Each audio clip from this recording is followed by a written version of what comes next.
شکر اصل میں ایک جذبہ ہے کہ جو کسی کے ساتھ اگر کسی نے خیر کیا ہو، بھلائی کی ہو، احسان کیا ہو، کسی تکلیف سے اس کو بچایا ہو، چھٹکارا دلایا ہو، تو ایک جذبہ پیدا ہوتا ہے انسان کے قلب کی گہرائی سے. اب اسے ہم جذبہ تشکر کہیں گے، جذبہ امتنان کہیں گے. یہ قلب کی گہرائی سے ابھرتا ہے اور پھر زبان پر بھی آتا ہے. آپ کا شکریہ، میں آپ کا شکریہ ادا کرتا ہوں.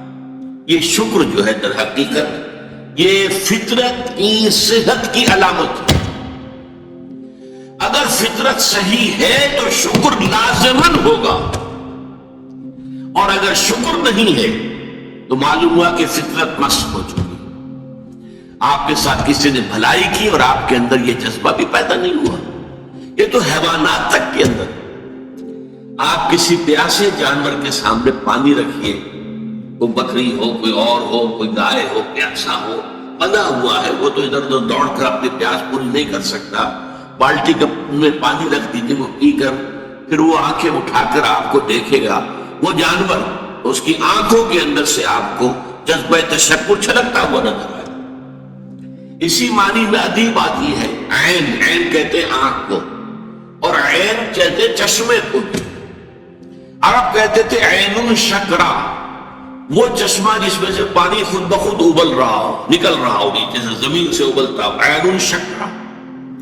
اور دابۃ شکور کہتے تھے ایسے حیوان کو. آپ کے یہاں کو گائے ہے، بھینس سے بندھی ہوئی ہے، آپ اس کی ٹہل سیوا کر رہے ہیں، اچھی خوراک دے رہے ہیں، غذا دے رہے ہیں، نہلاتے بھی ہیں گائے بھینس کو، تو پھر اس کا ظہور اس کے بدن پر ہونا چاہیے، اس میں فربہی آنی چاہیے. تم اس کو کہیں گے دابۃ شکور. یہ شکر گزار جانور ہے کہ اس کے ساتھ جو بھلائی ہو رہی ہے، جو خیر ہو رہا ہے، اس کے نتائج اس پر ظاہر ہو رہے ہیں. تو یہ فطرت کی در حقیقت صحت کی علامت ہے. پرانی کہانی آپ نے بھی بچپن میں پڑھی ہوگی کہ غلام کہیں بھاگا ہوا تھا اور اسے راستے میں ایک جگہ اس نے دیکھا ایک شیر پڑا ہوا کراہ رہا ہے، اور اس کو شدید تکلیف سے اس کے پاؤں میں ایک کانٹا چبھا ہوا تھا. ظاہر بات ہے شیر نہیں نکال سکتا تھا اس کو. اس غلام نے اس کا کانٹا نکال دیا. اس شیر نے صرف اسے سونگا اور چلا گیا. اس کے بعد وہ غلام پکڑا گیا، اور جیسے کہ ہوتا تھا رومن اور گریک دور میں کہ بھاگا ہوا غلام جب پکڑا جاتا تھا تو پھر شیروں سے پڑواتے تھے اس کو. ان کے جو بڑے وہ ہوتے تھے، یہ اسٹیڈیمز بنے ہوئے ہوتے تھے، اس میں آ کر جو ہے اس غلام کو چھوڑ دیا، اور پھر بھوکا شیر جو ہے وہ پنجرے میں سے نکالا تاکہ وہ اس کو بھموڑے اور ختم کرے. تو اس نوجوان کو، اس غلام کو بھی پھینکا گیا. اس کے بعد جو شیر کا پنجرا کھولا تو شیر آیا، اس نے سونگا اور اس کو چھوڑ کر علیحدہ بیٹھ گیا. لوگ حیران ہوئے. معلوم ہے یہ وہی شیر تھا کہ جس کے پاؤں سے کانٹا نکالا تھا اس غلام نے، جبکہ وہ بھاگا پھر رہا تھا، چھپتا پھر رہا تھا جنگلوں میں. باقی یہ شے سمجھ لیجئے کہ شکر جو ہے در حقیقت یہ فطرت کی صحت کی علامت ہے. یہاں تک فرمایا حضور نے من لم یشکر الناس لا یشکر اللہ. یہ شکر ایسی شے ہے جو انسانوں کا شکر گزار نہیں ہے، وہ کبھی اللہ کا شکر گزار بھی نہیں ہو سکتا. فطرت مست ہو چکی ہے. کسی نے آپ کے ساتھ بھلائی کی اور آپ کے اندر سے وہ جذبہ تشکر ابھرا ہی نہیں، معلوم ہوا فطرت کے سودے خشک ہو چکے. وہ کنواں جس کے اندر لانے والے پانی کے سودے خشک ہو چکے، پانی کہاں رہے گا اس میں؟ تو خالی کنواں ہے. تمہاری بھی فطرت جو ہے خالی ہو چکی ہے، اور تمہارے اندر وہ جو جذبہ تشکر موجود نہیں ہے، تو گویا کہ فطرت کے سودے خشک ہو چکے. اب اصل بات کیا ہے اس فطرت کے بعد؟ اصل منعم کو پہچاننا. اب دیکھیے اس کو بھی ذرا اور سے سنیے میری بات کو. بچپن میں ہر بچہ یہ سمجھتا ہے کہ میرے حفاظت کرنے والے، میری ضروریات پوری کرنے والے، میری تکلیف پر تڑپ اٹھنے والے میرے والدین. اس سے آگے کا اسے بھی پتہ نہیں ہے، احساس نہیں. لہذا جذبہ شکر جو ہے وہ والدین کی ذات کے ساتھ منتقل ہو جاتا ہے. اس سے ذرا آگے بڑھا، معلوم نہیں میرا قربہ ہے، میرے چچا ہیں، میرے ماموں ہیں، میرے فلاں ہیں، میرے قبیلے کے لوگ ہیں، میری قوم ہے، میرا وطن ہے. یہ سب در حقیقت میرے محافظ بھی ہیں، میرے مددگار بھی ہیں اور میری ضرورتیں پوری کرتے ہیں. یہ جذبہ تشکر اب پھیل رہا ہے والدین سے، اپنے خاندان، قبیلے، قوم. اس کے بعد محسوس ہوتا ہے یہ سائنس کی انتہا ہے کہ یہ سارے عناصر فطرت مجھے پال رہے ہیں. سورج کی حرارت نہ ہو تو فصلیں کیسے پکے، سورج کی حرارت نہ ہو تو یہ ہوا، یہ بادل کیسے اٹھے، تو اب سمندروں سے بخارات، ہوائیں نہ چلے تو یہ کیسے جو ہے بادل یہاں تک آئے اور بارش برسے اور پھر میرے لیے گندم جو ہے وہ پیدا ہو. یہ تو کائنات پوری مجھے پال رہی ہے. اور اس میں سب سے بڑی شے جو ہے، یہ سائنس کا یوں سمجھ لیے کمال ہے، سب سے بڑی شے سورج ہے. اس لیے کہ یہ بھی کہنا ہے کہ زمین سورج ہی سے ٹوٹا ہوا ٹکڑا ہے، اسی سے سپلنٹر ایک علیحدہ ہوا، اس کے گرد گھومنا شروع کر دیا. واللہ عالم، یہ علیحدہ بحث ہے، یہ کاسمولوجی کی بحث ہے. لیکن یہ ہے کہ بہرحال ہم جانتے ہیں یہ شکر کا جذبہ پھر آ کر مرتکز ہوتا ہے یہ تمام مظاہر فطرت کے اوپر. اب اس کے بعد صرف ایک چھلانگ لگانے کی ضرورت ہے، وہ چھلانگ جو حضرت ابراہیم نے لگائی تھی. سورہ انعام میں ذکر ہے، انہوں نے ایک تارے کو دیکھا تو کہا اچھا شاید یہ میرا رب ہے.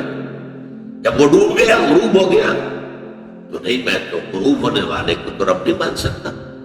پھر چاند کو دیکھا، وہ بڑا روشن تھا، بہت بڑا تھا، اچھا یہ رب ہے. جب وہ بھی ڈوب گیا، کہا نہیں اگر میرے رب نے مجھے ہدایت نہ دی. پھر دیکھا سورج کو، ھذا اکبر، ھذا ربی، ھذا اکبر. فلما افلت، جب وہ بھی غروب ہو گیا تو پھر اس کے بعد جو چھلانگ لگائی انہوں نے کیا، انی وجہت وجہی للذی فطر السماوات والارض حنیفا. میں نے اب اپنا رخ کر لیا ہے، اپنا چہرہ کر لیا ہے رخ پر اس ذات کے جس نے آسمانوں اور زمین کو پیدا کیا ہے، جو سورج اور چاند اور ستاروں کا پیدا کرنے والا ہے، حنیفا، یکسو ہو کر. وما انا من المشرکین، اور میں ہرگز مشرکوں میں سے نہیں.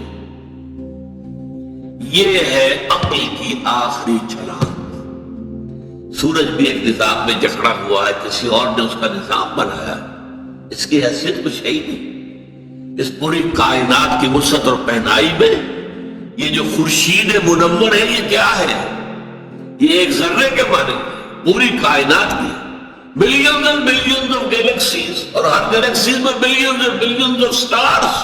اندازہ تو کیجئے اس کی وسعت کا کوئی تصور ممکن ہے؟ انسان کو چکر آتا ہے. یہ تمام جو ہے اعداد و شمار جو یہ آتے ہیں ہمارے سامنے ایسٹرونومی میں، چکر آتا ہے. سورج کی کیا حیثیت ہے؟ ہاں ایک ہستی ہے کہ جس نے ان سب کو جکڑا ہوا، جس کے نظام میں ہے، جس کے قانون کے اندر یہ جکڑے ہوئے ہیں. بحسبان، یہ ایک حساب کے ساتھ چل رہے ہیں اور حساب کسی نے معین کیا. یہ ہے در حقیقت عقل کا کام، یعنی فطرت کی سلامتی، جذبہ تشکر. شکر کس کا؟ سب سے بڑی بات اللہ کا شکر. ایک بات اور نوٹ کر لیجئے، یہی جذبہ تشکر ہے جو پھر عبادت کی شکل اختیار کرتا ہے. دیکھیے شکر، آپ کے ساتھ کسی نے بھلائی کی، آپ کی فطرت کا تقاضا نمبر ایک یہ کہ اس کا شکریہ ادا کریں. نمبر دو یہ کہ آپ بھی کوشش کریں کہ کوئی میں بھی اس کی خدمت کروں، تو میں اس کو بدلہ دوں.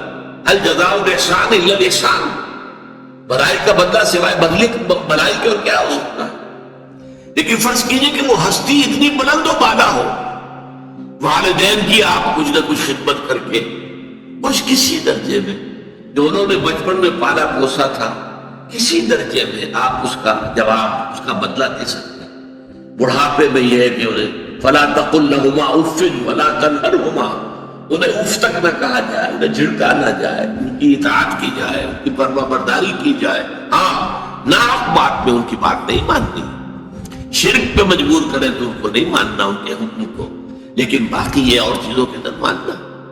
تو یہ سارا معاملہ یہ کسی نہ کسی درجے میں آپ نے اسے بدلہ دے دیا اور جو بھی ہے.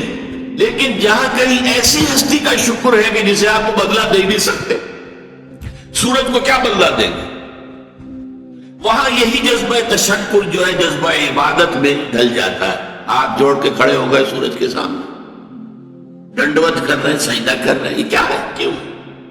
یہ وہی جذبہ تشکر ہے کہ اس سورج ہی سے ہمارا سارا نظام چل رہا ہے, میرا پورا وجود یہ در حقیقت اسی کی ذریعے سے اس کی ساری ضرورتیں اور سارے تقاضے پورے ہو رہے ہیں. یہی جذبہ تشکر ہے جو جذبہ عبادت کی شکل اختیار کرتا ہے. اور جب جذبہ تشکر صحیح جگہ جا کر لگ گیا, یعنی جیسے کہ میں مثال بارہا دیتا رہا ہوں کہ اگر آپ کو کسی اونچی فصیل پر چڑھنا ہے اور آپ کے پاس جو ہے وہ ایک کمند ہے, تو پہلے کمند کو آپ پھینکیں گے اونچا. آپ کے بازو میں طاقت ہونی چاہیے. اگر بازو میں طاقت ہی نہیں ہے تو کمند کہیں قریب ہی جا کے اٹک گئی, تو جہاں تک وہ اٹکی ہے وہیں تک چڑھ سکتے ہیں, اس سے آگے تو نہیں جا سکتے. تو کمند کو پہنچانا ہے پہلے اونچائی تک. اب دیکھیے اس کو اقبال نے کہا ہے, یزداں بکمند آور اے ہمت مردانہ. تمہاری کمند یزداں کے ساتھ جا کر جڑے, اللہ کو پہچانو. تمہاری عقل کا جو ہے در حقیقت امتحان یہ ہے کہ اصل منعم حقیقی, اصل محسن حقیقی, اس کے انعامات, اس کے احسانات, اس نے تمہیں پیدا کیا, تمہاری ضرورت کی چیزیں پیدا کی. ان تعدوا نعمت اللہ لا تحصوها, اگر تم اللہ کی نعمتوں کو گننا چاہو کبھی احسان نہیں کر سکتے, کبھی ان کی گنتی نہیں کر سکتے. اس کے لیے تمہارا جذبہ شکر جو ہے وہ ڈھل جانا چاہیے جذبہ عبادت میں. اور یہاں اس رکوع کے اعتبار سے اس کے جو سب سے بڑا مظہر ہے وہ اب آ رہا ہے, وَلَقَدْ آتَيْنَا لُقْمَانَ الْحِكْمَةَ أَنِ اشْكُرْ لِلَّهِ أَنِ اشْكُرْ لِلَّهِ. گویا کہ حکمت کا تقاضا یہ کہ شکر کا جذبہ اللہ تعالیٰ کی ذات کے ساتھ وابستہ ہو جائے. وَمَنْ يَشْكُرْ فَإِنَّمَا يَشْكُرُ لِنَفْسِهِ, اور جو کوئی شکر کرتا ہے وہ اپنے بھلے کو کرتا ہے. اللہ کا کوئی کام نہیں بنتا اس سے, اللہ کی کوئی ضرورت پوری نہیں ہوتی. وہ ضرورت سے مبرہ ہے, منزہ ہے, اعلیٰ ہے, عرفہ ہے, اس کی کوئی ضرورت نہیں, احتیاج ہے ہی نہیں, وہ محتاج نہیں ہے, وہ تو غنی ہے. تو اس لیے فرمایا من یشکر فانما یشکر لنفسہ. لنفسہ سے مراد کیا ہے؟ اگر آپ کے اندر جذبہ شکر ہے اور وہ جذبہ تشکر جا کر ذات باری تعالیٰ کے ساتھ منسلک اور ملحق بھی ہو گیا ہے, اب آپ کی شخصیت کا ترفع ہوگا, شخصیت ابھرے گی, شخصیت اپچے گی, شخصیت کی ترقی ہوگی, شخصیت میں ترفع پیدا ہوگا, بلندی آئے گی. تعمیر سیرت جسے کہتے ہیں, جسے اقبال تعمیر خودی کہتا ہے.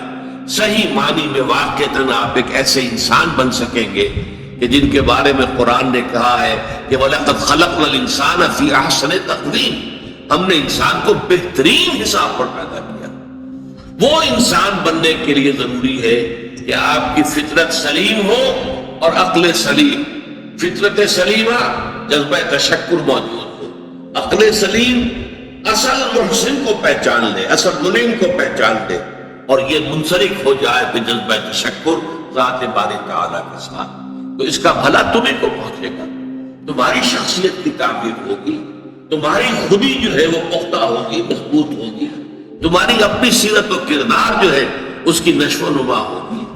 وَمَنْ يَشْكُرْ فَإِنَّمَا يَشْكُرُ لِنَفْسِهِ وَمَنْ كَفَرَ, اور جو کفر کرے فَإِنَّ اللَّهَ غَنِيٌّ حَمِيدٌ, تو اللہ تو غنی ہے اور حمید ہے.